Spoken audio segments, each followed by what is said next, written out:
redacta los milagros de Jesús muy rápido. Es por eso es importante que usted y yo tengamos claramente qué es lo que dice la Biblia y qué es lo que yo he entendido de ella, antes de que yo sea contaminado por gente negativa o gente que quiere desestimar el Evangelio, o peor aún, que ande usted escuchando, como hemos dicho, cualquier youtuber, cualquier enseñanza que le va a poner argumentos contra el conocimiento de Dios. Yo le voy a dar un tip que yo personalmente he utilizado. Yo me he negado a leer libros completos de autores cristianos por encima de la Biblia. He leído porciones por trabajos bíblicos, por situaciones en el instituto bíblico, como ustedes. ¿En qué sentido? Para evitar desviarme. Ahora, yo se lo digo por mi forma de ser, porque si soy muy analítico, si me puedo poner. Mira, hay documentales de National Geographic que no veo porque están tergiversados y me pueden llevar a una opinión contraria. Mejor me baso en lo que dice la escritura, me meto con la escritura, leo la escritura, me voy al griego, me voy al hebreo, buscamos las palabras en su raíz y llegamos a las conclusiones de darnos cuenta. Le va a costar más tiempo, pero a veces nos gusta más lo que un autor explica o un predicador explica y lo damos por hecho. Por eso tenga cuidado, no hay contradicciones. Son formas en que se redacta la Biblia según el autor y según el propósito específico que Dios puso en el corazón. Por eso cuando llevó bosquejo, recuerde que vio. Mateo era dirigido para los judíos. Marcos era para presentarlo a Jesús de una manera. Lucas era para presentarlo de otra manera y estaba escrito para una persona. Y así vimos ahí de carrerita cada uno hacia dónde era la orientación de la escritura. Juan para presentar un evangelio más global. En fin. Bien, entonces vamos a pasar a la lección 15, otros dones. Dice, existen varios tipos de dones en el Nuevo Testamento. Ya vimos los que corresponden al Espíritu Santo. Ahora vamos a hablar de los que son carisma. Por eso también se nos dice en algunos casos como carismáticos, que se mencionan en primero de Pedro 4:10 y en Romanos 12 del 6 al 8. Carisma significa que es un regalo divino, una dotación espiritual, un don gratuito. Por tanto, vemos que no es algo que podemos merecer. Es más, no debemos tratar de merecerlo, sino solamente de usarlo con el debido honra y gloria al Señor. ¿Cuáles son esos dones? Don de palabra. El don de palabra es que usted tenga la facilidad, la habilidad dada por Dios de ser una persona que puede entablar una comunicación asertiva, que pueda guiar a una reunión, que pueda tener una forma o un tono de voz, un timbre de voz agradable y a lo mejor por eso le toca ser una persona de las de bienvenida o de ujier, porque tiene esta parte de don de palabra, por dar un ejemplo. Hay otros que tienen administración o servicio, personas que tienen un don para servir, tienen una cualidad, tú le dices, hermano, me ayuda con una caja, perfecto, yo le ayudo con una caja, es más, trae la caja y el hermano se acerca, le ayudo yo con la caja, hermana, yo le ayudo con esto, tiene una actitud de servicio, no espera nada a cambio, lo hacen con el corazón correcto, puesto por Dios, eso es un don de servicio o un don de administración. También están los de enseñanza. No estamos hablando del maestro, estamos hablando de la enseñanza en general. Ahora, ¿qué es una enseñanza en general? Cuando usted con un hermano se pone a explicarle lo que dice la Biblia. Yo soy maestro, pero a lo mejor usted tiene un compañero que no tiene tan claro algo, se reúnen, oye, ¿le entendiste al maestro cuando dijo esto? Ah, sí, no, mira, lo que pasa es que él checó en Mateo lo que nos decía de los dos gadarenos, miren, en el 8:26 dice, en el 8:28 dice esto. Ah, ok, pero eso no lo entendí porque, y a lo mejor le comparte y le aclara lo que yo ya había explicado en clase. Es un don, porque hay gente que por más que quiera explicar algo, más no se le da. No es una virtud dada por Dios. Otro es la exhortación. No todos podemos exhortar con la gracia de Dios. Hay gente que me exhorta y me cae bien gordo. Y hay gente que me dice la exhortación más grande y la recibo con tanto amor. Porque a lo mejor, ejemplo, ¿cuáles son esas típicas exhortaciones? Hermano, no te hemos visto en la iglesia, hermano, ¿por qué no estás viniendo? Esa no es una exhortación, no tiene el don de exhortación esa persona. Él está siendo fariseo, quiere justificar que sí ha venido él y que tú no, y mira, yo sí vengo y tú no, y por qué no has venido. No, es que el trabajo. No, no, primero es el Señor y el amor al Señor. Ese no es don de exhortación. Hermano, ¿por qué no ha venido? No, fíjate que he tenido un problema. ¿En qué te puedo ayudar? No, mira, si llevamos las cargas unos con otros, lloramos, no te preocupes, mira, el Señor va a acomodar las cosas. Si la próxima vez no tienes cómo venir, te avísame, yo voy por ti y nos venimos aquí a Vivar. Lo estás exhortando, pero estás hablando con amor, te estás dando propósito, le estás dando solución y te está importando su problema. Ese es el don de exhortación. El primero es un fariseo y de esos hay miles. ¿Cómo lo pueden diferenciar y por qué se rieron los presenciales y de seguro también los de línea? Porque más de una vez hemos escuchado ese don, entre comillas. Hermano, no lo veo. Hermano, no se deje de enfriar. No deje de congregarse como tienen por costumbre. No sabes ni en dónde está el versículo, pero te sale. Ese no es el don. El don es el otro. Recuerde, esas personas que en amor, hey, no te enfríes, hey, vente, mira, yo sé que está difícil, estás cansado, te echo la mano, yo voy por ti, hombre, te paso por ti, oramos por tu situación. Ese es el don de exhortación. Don de repartir también es un don. Mire, estoy cansado de ver gente que aplica lo del mundo. Reparte con el contexto de primero mis dientes y luego mis parientes. Hay hermanas y hermanos que reparten los obsequios, regalos, comida, cosas que se dan en eventos. Primero guardan lo mejor para los suyos y los invitados le dan lo que son. Eso no es un don de repartir. Discúlpeme. Eso está sumamente mal. Hay gente que lo hace. Nosotros tenemos que dar lo mejor. Si no nos llega a tocar nada, no nos toca nada. Nosotros no venimos a servir al Señor a ver qué nos dan, a ver qué nos reparten, a ver qué nos dan. Hay personas que así son. Eso no es un don. El don es saber que tienes que repartir algo, como los peces que hizo el Señor Jesucristo, y entender que es para que todos coman y no falte alguno, porque tienen hambre y cansado están. El Señor Jesús sabía que no iban a permanecer muchos en la palabra, pero los mandó satisfechos en su necesidad. Hay un don. Presidir. Presidir es el don que tienen unas personas como cualidad para dirigir un evento, para coordinar una reunión, para tomar la iniciativa entre un grupo de personas y dar palabras, instrucción, ministración, exhortación, aliento, lo que Dios ponga en su corazón. No todos pueden presidir porque no todos tienen ese don. Otra vez el don fariseico. Y vamos a hacer así, y es que estamos aquí, y empiezan a sacar las culpas, los reclamos, los señalamientos. Eso no es presidir. El presidir implica que tengamos el corazón del Señor. Mire, un ejemplo de esas formas ya bien entendidas era cuando Pedro, lleno del Espíritu, dice, hermanos, tenemos, cuando está en el libro de Hechos, empieza a predicar y 5,000 se convierten. Hay una cualidad puesta por Dios en ese momento de dirigir, de tomar la iniciativa, de levantar la voz. Pero esto, cuando no está el Espíritu, no es un don dado por Dios, cuando no está en la gracia de Dios para la persona, generalmente el presidir va a implicar arrogancia, va a implicar la carne de la persona. Por eso es muy importante que se vea desde el punto de don. Hacer misericordia. Mire, un pasaje muy claro para ese tema. Cuando Jesús enseñó del buen samaritano, él hizo misericordia.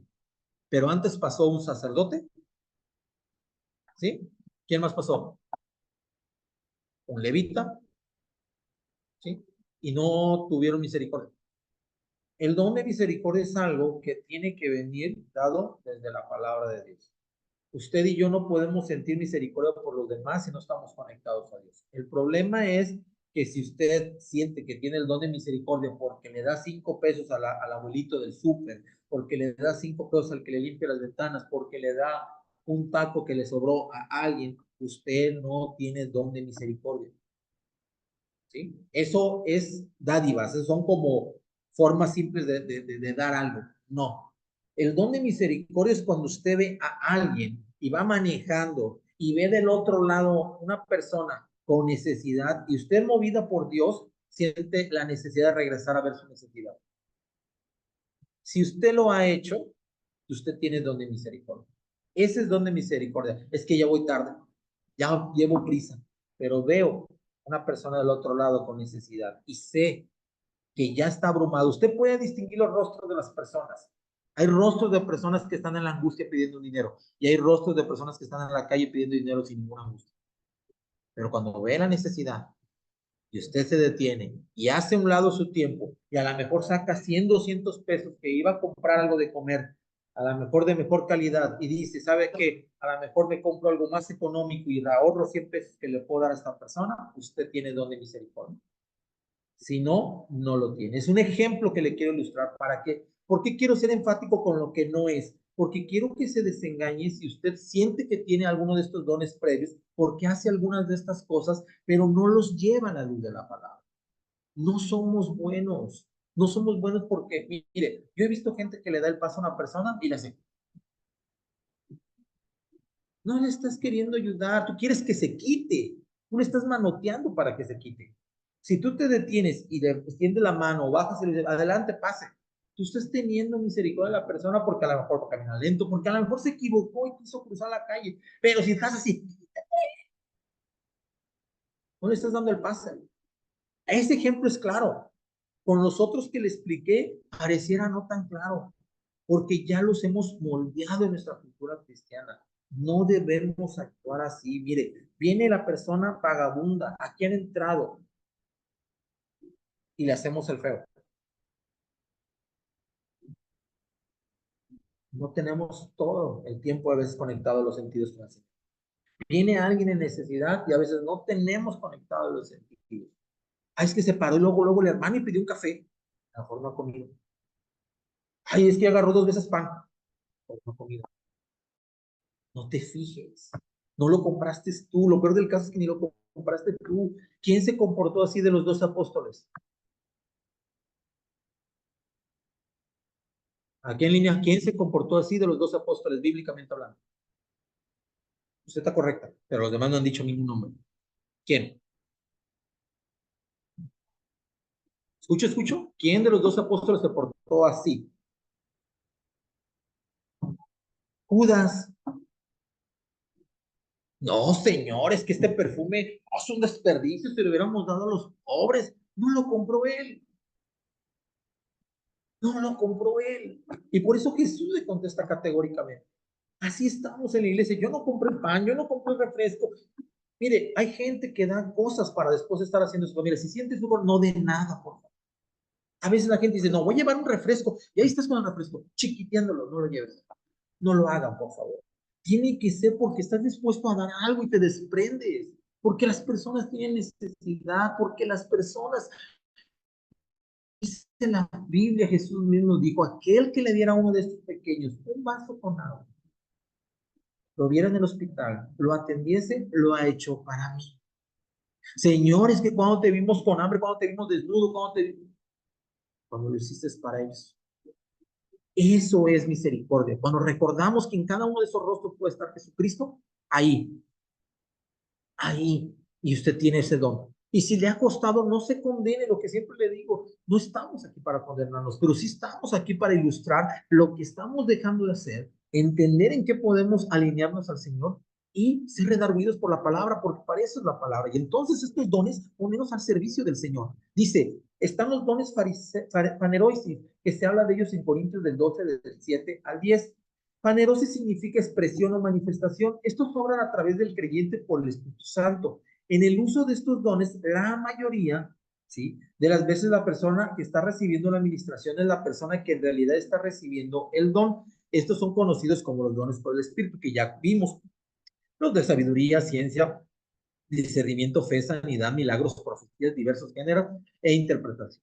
Y los últimos dones, ya vimos los dones de servicio, ya vimos los dones del Espíritu, que ya habíamos visto en la mayor parte de la materia, y ahora vamos a ver los dones de los ministerios, también conocidos. Dice, estos son los dones del dogma, mencionados en Efesios 4:11, que también son conocidos como los dones de Jesucristo, que da el Hijo. Dice, aquí el dogma literalmente significa un presente. Estos son conocidos como dones ministeriales, como mencionábamos.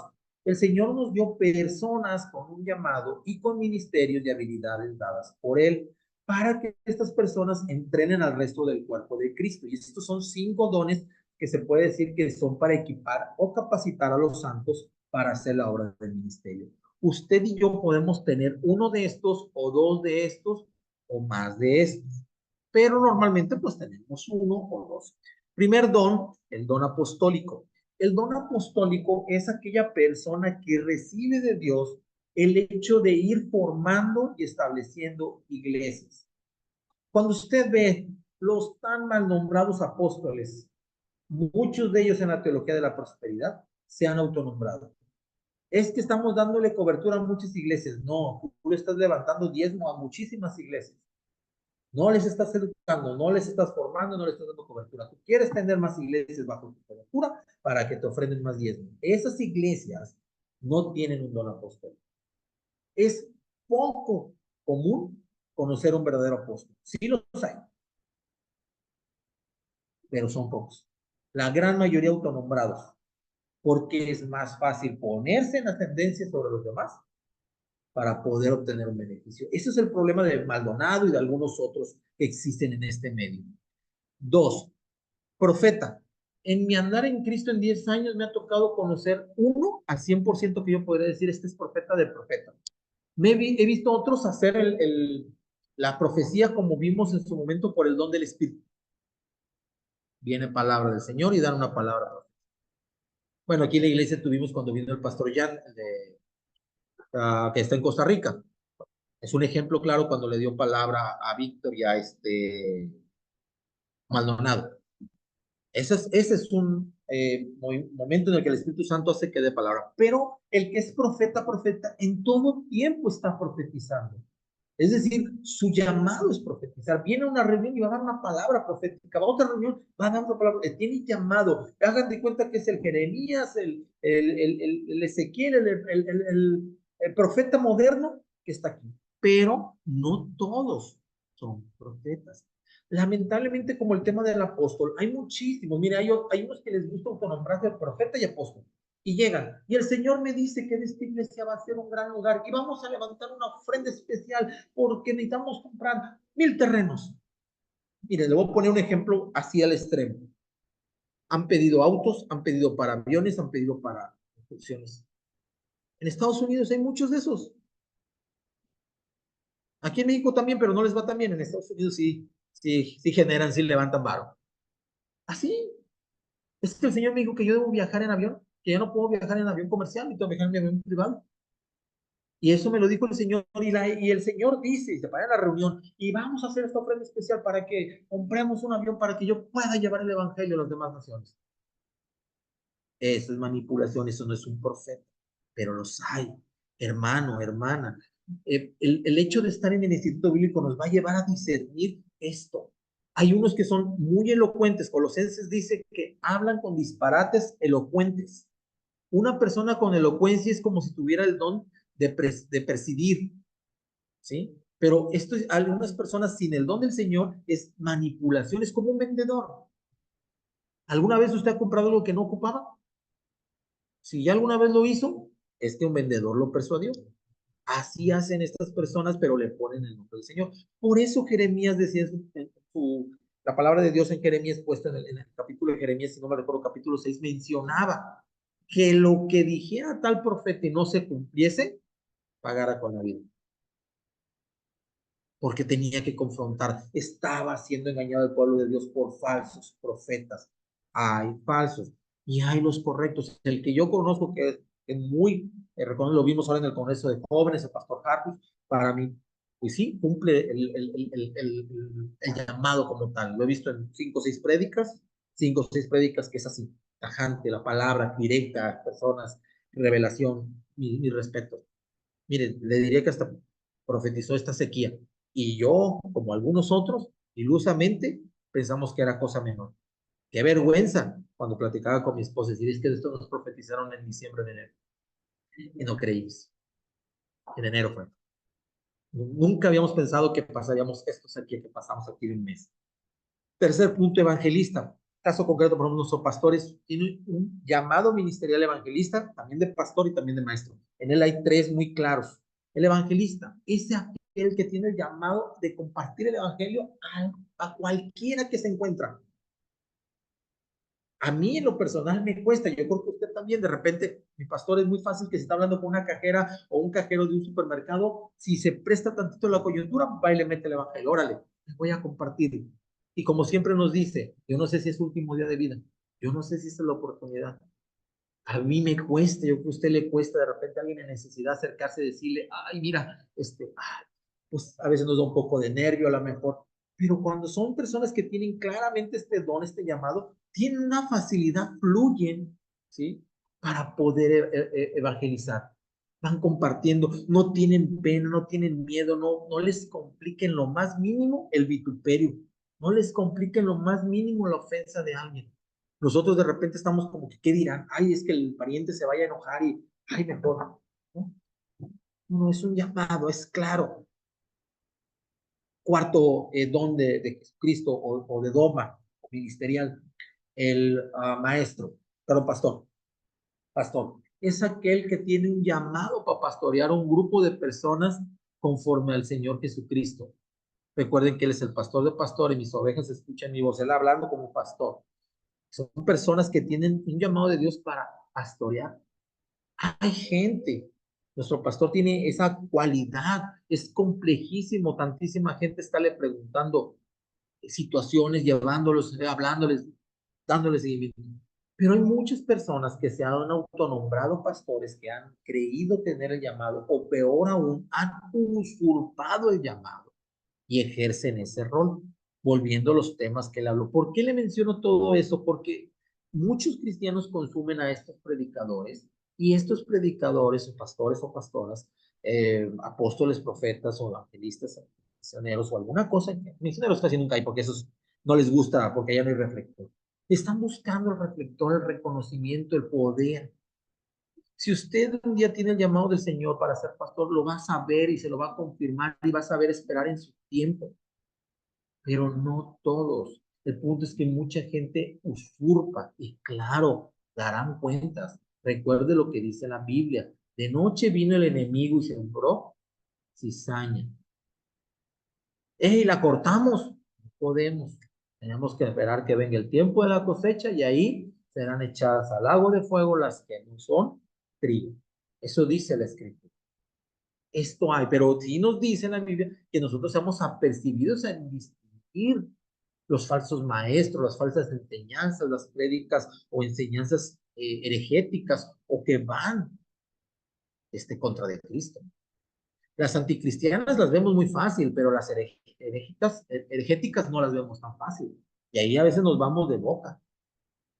Las heregéticas le gustan a mucha gente. Por eso es que tenemos que discernir qué es. Y último punto es maestro. Es un don, es un llamado. Hay gente que es pastor, hay gente que puede ser evangelista, profeta y apóstol, pero no es maestro. Como ya vimos, puedo ser en mi caso maestro, pero no soy un apóstol. No soy un evangelista y no soy en mi caso un profeta. O sea, no lo soy. No tengo ese don. Ok, pero tengo el don que sé que Dios me dio. ¿Por qué es importante que cada uno de estos dones usted los conozca? Mire, me voy a detener en este punto. Ya hablamos de los dones al principio que van para el servicio, que son 3, 6, 7. Estos dones son muy importantes que ustedes los ubiquen en su vida personal. Haga un repaso en casa. ¿Cuál es el mío? ¿Cuál de estos tengo? Se me da lo de misericordia, practíquelo. Se le da el de exhortación, practíquelo. No se me da, pero lo he hecho, el de repartir, ok, corríjalo. Luego, los dones del Espíritu. Los 9, usted los puede tener. Ah, no los tengo. Ok, no pasa nada, no hay condenación. No es que el Señor lo ame menos. No.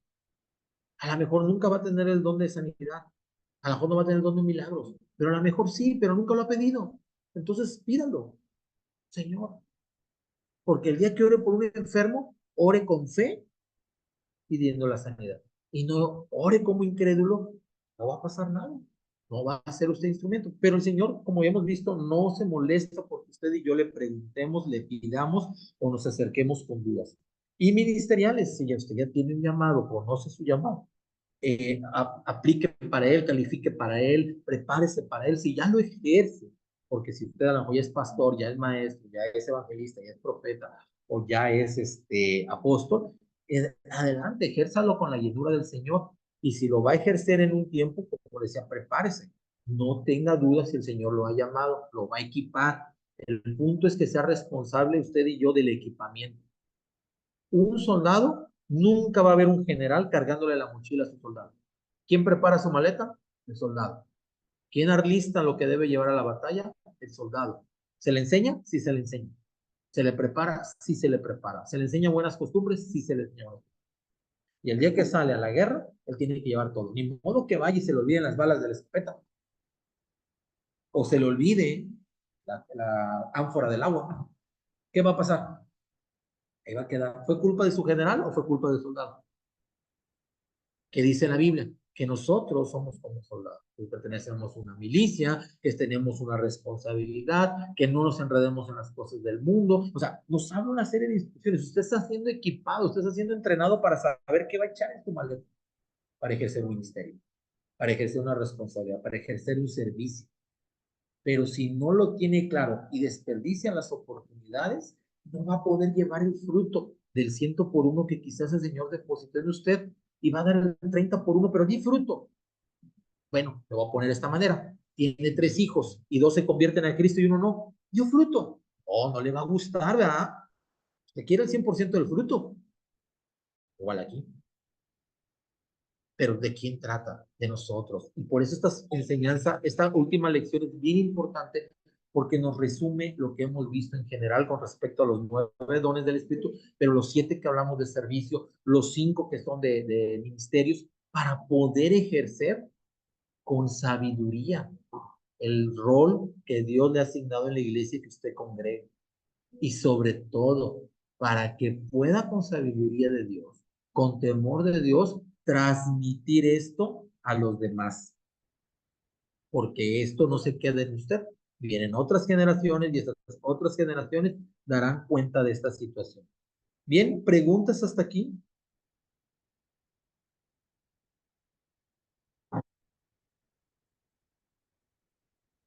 ¿No? Preguntas para los que están en línea. Una pregunta a alguien que tenga alguna duda.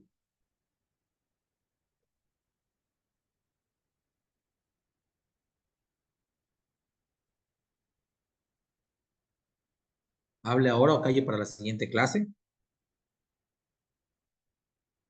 Ánimo, no tenga duda en preguntar, no tenga miedo. Todos tenemos inquietudes, es normal.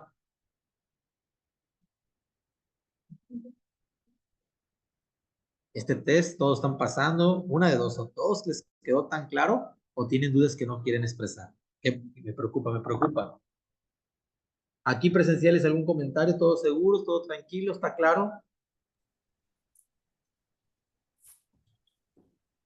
Claro, por acá.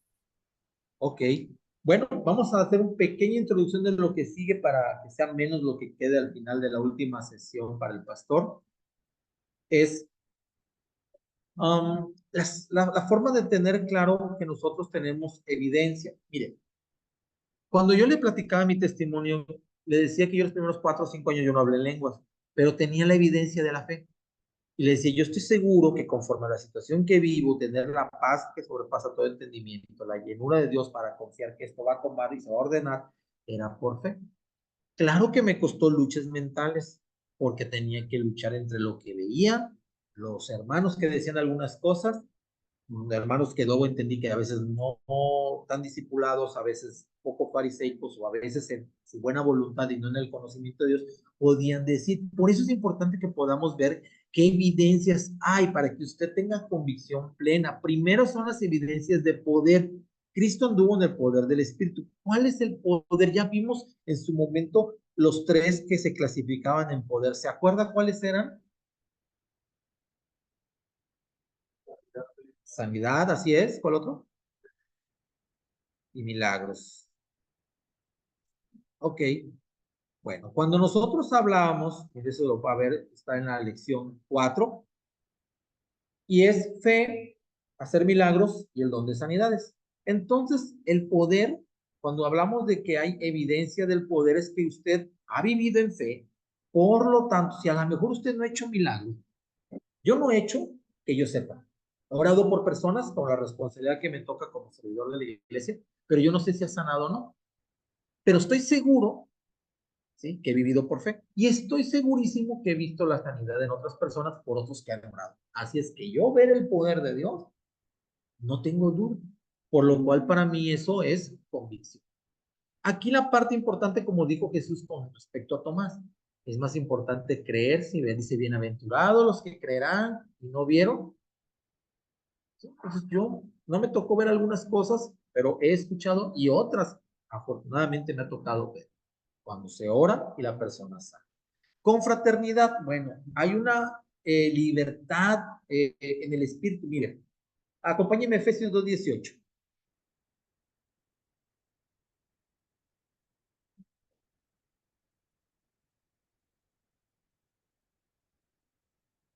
Léamelo alguien en línea, por favor.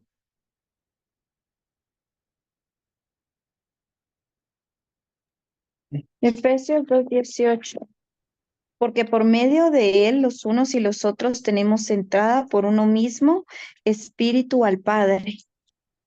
Todo, lo que se refiere con fraternidad es que todos nos unimos de tal manera que tenemos por medio del Espíritu acceso al Padre. La confraternidad es algo complejo de establecer. Mire, le voy a poner un ejemplo que viene a memoria ahorita. Usted recuerda en el Evangelio de Juan, en el Evangelio creo que también de Mateo lo refiere y creo que en Lucas, los constantes roces de Pedro y Juan. Ahí viene este señor, ¿y a ti qué? Si yo quiero que venga, ¿a ti qué? ¿Qué te dice esa parte? Que no querían estar juntos. Usted ha sentido que a lo mejor no quiere estar junto a alguien, ¿no? Pero dice la palabra que en Hechos 2 reciben el Espíritu Santo y en Hechos 4, Hechos 6, si no me recuerdo, y 8, usted va a ver a Pedro y a Juan llevando el Evangelio juntos, en confraternidad, en amor, juntos.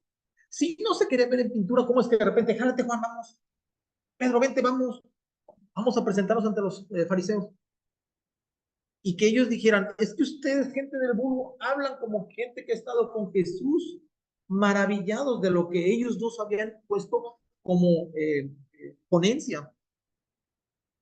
Entonces la confraternidad viene por el Espíritu de Dios. Si usted antes no devoraba, no digería, más bien dicho, pues a lo mejor después, con el Espíritu de Dios se da cuenta que hasta puede estar a su lado sirviendo. Esa es una evidencia a través de que hay presencia del Espíritu Santo, que hay una llenura, dirección, cuando usted es dirigido por Dios. Mire, yo le voy a decir algo que es muy complejo. Muchísimas veces cuesta ser dirigidos por Dios porque queremos ya. Señor, ¿compro esto? ¿Compro la A o compro la B? Señor, ya te tardaste, ya dime cuál de los dos. Señor, ¿me voy por el camino A o por el camino B? Señor, ya te tardaste, dime. Nos cuesta mucho. Y también nos cuesta mucho por una razón muy particular. Empezamos a orar a Dios cuando ya estamos parados en la toma de decisiones. Antes de salir a la toma de decisiones, no oramos a Dios.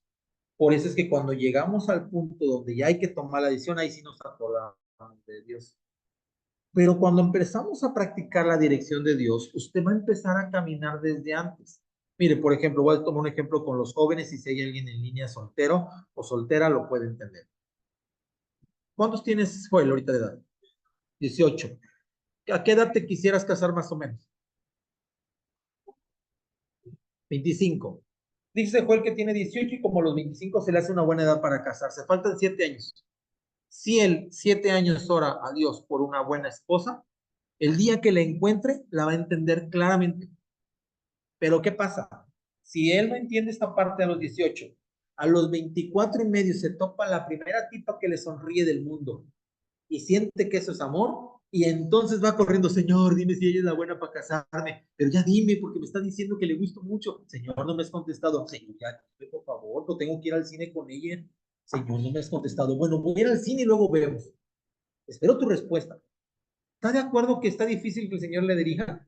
¿Estás de acuerdo que se va a mover del trono para escuchar esta oración desesperada después de 6 años y medio que el señor Joel no fue a buscarla? ¿No fue a buscar la oración? ¿Sí me explico? A eso se llama la dirección. No somos pacientes, dejamos perder, pasar tiempo y perdemos. Pero si un joven ahorita que tiene la bendición de conocer el Evangelio a esta edad, se deja guiar por Dios, va a encontrar direcciones para trabajo, para economía, para esposa, para hijos, para ministerio. Para los que ya somos mayores, tendremos que de repente frenar y decir, no, no voy a hacer esto, me voy a esperar un poco. Estoy hablando de decisiones importantes que tenga que meditar en el Señor. No digo que las otras no las medite en el Señor y que no tenga respuesta, pero hay acciones cotidianas que no tiene que orar usted con Dios para que tenga dirección. Tiene que leer la Biblia. ¿Sí me explico? En ambas se mueve el Espíritu Santo de Dios, pero a lo que voy, de modo que tengan que orar, Señor, híjole, ay, dame fuerza para levantarme temprano para ir al trabajo. Ya eso ni al caso. No ocupo una dirección de Dios. Dios me dice en su palabra, sé diligente, sé valiente, sé esforzado. Ya eso está en su palabra. ¿Ocupo el Espíritu de Dios? Sí. ¿Para orar? Sí. ¿Para obedecer su palabra? Sí. Pero esa dirección ya está dada por Dios en lo que está en su palabra. Ahí yo necesito su dirección. Y hasta aquí le voy a dejar porque ya es la hora de la siguiente clase. Y lo que falta, me comentó el pastor que lo va a ver con ustedes la siguiente reunión. Faltan 3 puntos: dirección, bautismo con fuego y frutos con testigo. Bueno, espero que en este tiempo haya sido un tiempo de bendición para ustedes, tanto los presenciales como los de en línea, y que hayan podido asimilar muchas cosas nuevas que el Señor les haya hablado a través de este tiempo. El anhelo del corazón del pastor y de un servidor es que el Evangelio permanezca firme en ustedes, que dé fruto, que se extienda su reino, que puedan llevar bendición a los que son de fuera, a sus lugares donde congregan o sirven, inclusive en pastorean, porque algunos han sido pastores o son pastores de iglesias foráneas. Anhelamos en el corazón que todo lo que aquí se abra solo sea la punta de lanza de algo que ustedes puedan profundizar en Dios. Hay muchísimas cosas. No somos el instituto de mayor renombre para decir, wow, estamos viendo la punta de lanza, la crema innata. No, pero nos hemos esforzado mucho en darles lo mejor que tenemos. Y queremos de verdad que lo que ustedes reciban lo profundicen. El Señor es tan misericordioso que lo que aquí acaban de ver con nosotros es una capa. Pero si pueden avanzar con Él, en la intimidad con Él, en la oración, en la lectura, van a descubrir que hay muchas profundidades sobre lo que aquí acaban de conocer del Espíritu Santo y los dones. Dios quiere que usted y yo seamos equipados para su obra. Si eso está en nosotros, téngalo por seguro. El día que estemos en su presencia, seremos llamados buen siervo fiel. Entra al gozo de tu Señor. Por eso es este tiempo. Que nos preparemos, que nos edifiquemos. Y si en algún momento sintió que de mi parte o de la parte del pastor pudiéramos ser enérgicos o tajantes o muy duros con alguna palabra, no me lo tome así, no es personal, mi hermano, mi hermana. Queremos ser enfáticos, hacer énfasis en ciertos puntos de que se practica mal en una iglesia, no con afán de sentir a alguien mal, no. Pero si ha sentido que el Espíritu le ha hablado, solo basta con arrepentirnos y llenarnos del Señor para dar otro fruto. Y téngalo por seguro que su servicio va a ser más eficiente. No se desanime de servirle a Dios. Él ocupa manos, ocupa siervos, porque la mies es mucha y los obreros son pocos. Que el Señor les bendiga y les guarde, y nos vemos el siguiente trimestre con ustedes, y ya me toca como maestro titular. Que el Señor les bendiga y les guarde. Nos vemos. Bendiciones.